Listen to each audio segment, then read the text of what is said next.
Sveiki kolegos! Kaip ir žadėjau, šiandien noriu Jums parodyti, kaip susikirpti pusiau saulės kirpimo sijoną.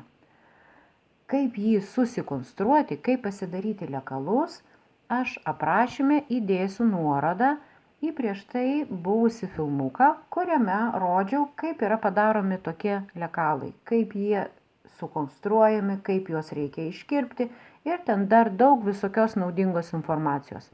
Taigi šiandieną noriu Jums akivaizdžiai parodyt, kaip vyksta tokio sijono kirpimas. Paimsim vieną pavyzdį ir pradėsime nuo sijono, kurio vienas kraštas yra lenkimo linija, o kitas kraštas yra vidurio siūlė.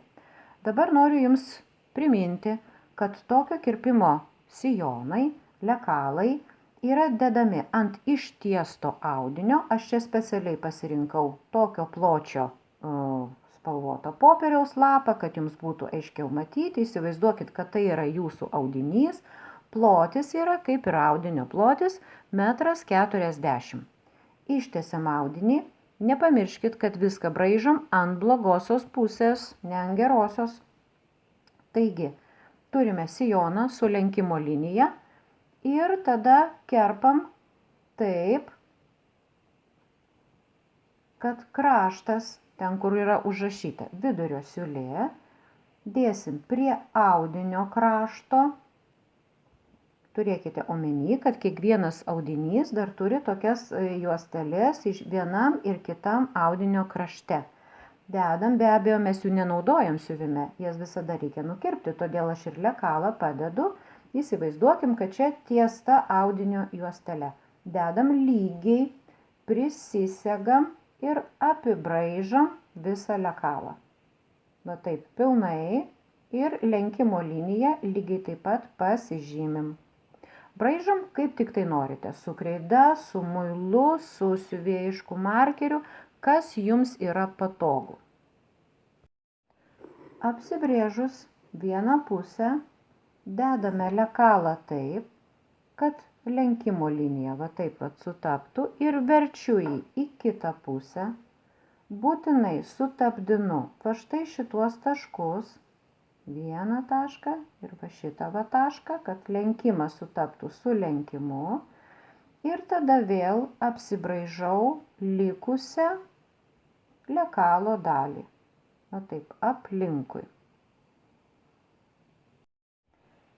Kai apsibraižėte lekalą pilnai, štai ir turite visą savo sijono kirpinį.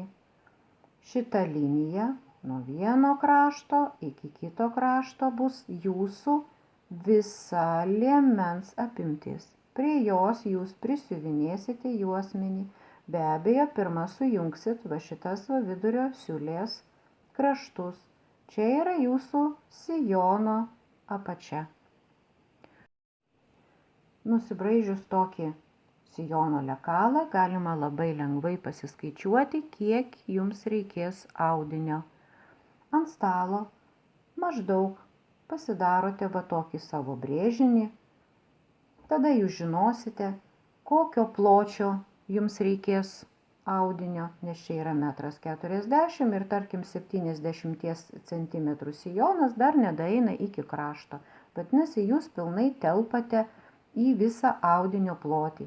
Lygiai taip pat pamatavus nuo vieno lekalo krašto iki kito, jūs žinosit, kiek jums reikės audinio. Be abejo, kai perkate audinį, būtinai prie to, ką jūs čia išsimatavot, prisidėkite dar kokį 10 cm. Maža ką, gal kreivai nusikirps audinys parduotuvėje, gal šiek tiek susitrauks jisai dekatiruojant garais ar visa kita. Juosmuo išsikirpinės vat štai iš šitos dalies. Galima iš šito krašto, galima iš šito krašto, kaip ir žinote, juosmenį galima kirpti arba skersai, arba išilgai, be abejo. Jūs jau ten pasiskaičiuosit, kiek jums reikia to juosmens. Tai yra vat vienas išdėstymas, kai lekalas yra su lenkimo linija. Parodysiu kitą variantą. Kitas variantas, kai lekalas yra padarytas su šoninėm siūlėm. Dedant ant audinio, vėlgi reikėtų audinį išsitiesti pilnai, dedam ant blogosios pusės. ir galima dėti keliais būdais. Vieną detalę dedame prie audinio kraštų, kadangi tai yra 2 detalės, kitą detalę taupumo sumetimais galime padėti štai taip. Be abejo, audinio susinaudoja labai nedaug, bet va čia ir yra toksai pastebėjimas, būkite labai atidūs.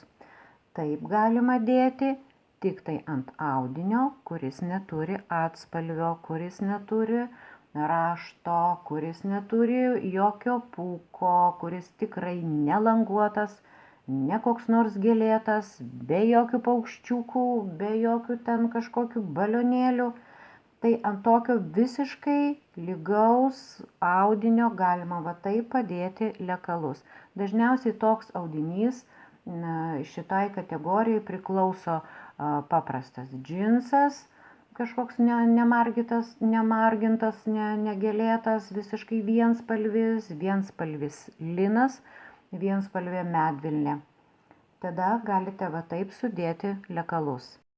Bet kai audinys turi atspalvį, žiūrint iš vienos pusės arba žiūrint iš kitos pusės, matosi, kad iš vienos pusės audinys yra šviesesnis, matosi arba iš kitos pusės jis yra tamsesnis, vadinasi, lekalus dedam, atkreipkite dėmesį, ant audinio gerosios pusės, kad jūs matytumėte, kas čia yra nupiešta. Gal čia kažkoks raštas, gal čia kažkokie tai gėlytės, gal žvėreliai, gal ten dar kažkas tai. Vadinasi, dedam taip, kad jūs matytumėte raštą ir būkite atidūs. Vieną detalę pasirenkame vietą, tarkim ten, kur jūs norėtumėte padėti detalę, galioja ta pati taisyklė, dedam prie vieno audinio krašto, prie kito audinio krašto. Audinio kraštų juostelių nenaudojam, tada kitą lekalą mes padėsime lygiai taip pat po šituo lekalu, va taip, į apačią. Tokiu pačiu būdu, todėl kad kai jūs susiūsite sijonus, sijono šitas 2 dalis, jūs turite matyti raštą ir jeigu, tarkim, čia buvo kažkokia tai gėlė, vadinasi, kitoje siūlėje ta gėlė turi būti irgi identiška. Tai yra vat vienas variantas, kaip padėti lekalus ant audinio. Dar vienas būdas, kaip padėti lekalus ant languoto, ant raštuoto kažkokio audinio, ant audinio turinčio atspalvį. Vieną detalę galite dėti tokia kryptim, kitą detalę galite dėti štai šitą kryptim. Vienu žodžiu, geriau apsidrausti ir lekalus dėti štai tokia kryptim. Be abejo, audinio susinaudoja žymiai daugiau, bet, ką padarysi, grožis reikalauja aukų ir pastangų. Dabar dar noriu jums priminti, galbūt jūs jau žinote šitą dalyką, kai jūs išsikirpote savo iš audinio sijono detalės, būtinai tas abi detalės jūs turite sudėti va taip tarpusavyje ir su kokiais nors žnybtukais, va čia va susekti ir pakabinti, kad va taip kabėtų jūsų tas sijonukas, kad jisai, jeigu jam norisi, jeigu jisai išsitempinės detalės, kad jos ištįstų. Dabar kodėlgi jos tysta? O todėl, kad šita kryptim gaunasi įstrižas audinys. Pakabinkite ir tegul jisai pakaba va taip į apačią žemyn, bent jau per naktį arba bent jau keletą valandų, kad detalės, jeigu jos išsitempia, kad jos išsitemptų dabar jums prieš susiuvant. Nes tada, kai jau jūs susiūsite ir prisiūsite juosmenį, kai sijonas bus visas gatavas, jums reikės va šitą sijono apatinę dalį matuoti nuo žemės ant žmogaus, ant figūros, ant manekeno arba ant konkrečios figūros, matuosite su liniuote kad ta visa sijono apačia nuo žemės atrodytų horizontaliai.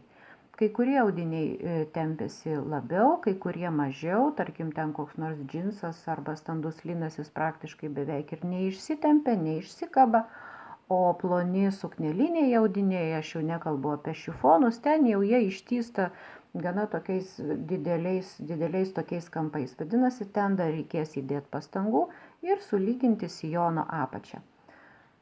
Tai va, tiek iš manęs informacijos šiandienai. Tikiuosi, kad jums šitas filmukas buvo įdomus ir kad jūs pasiliksite su mano pamokomis ir prenumeruosit mano kanalą, o su jumis buvau aš, Ramunė Savelienė.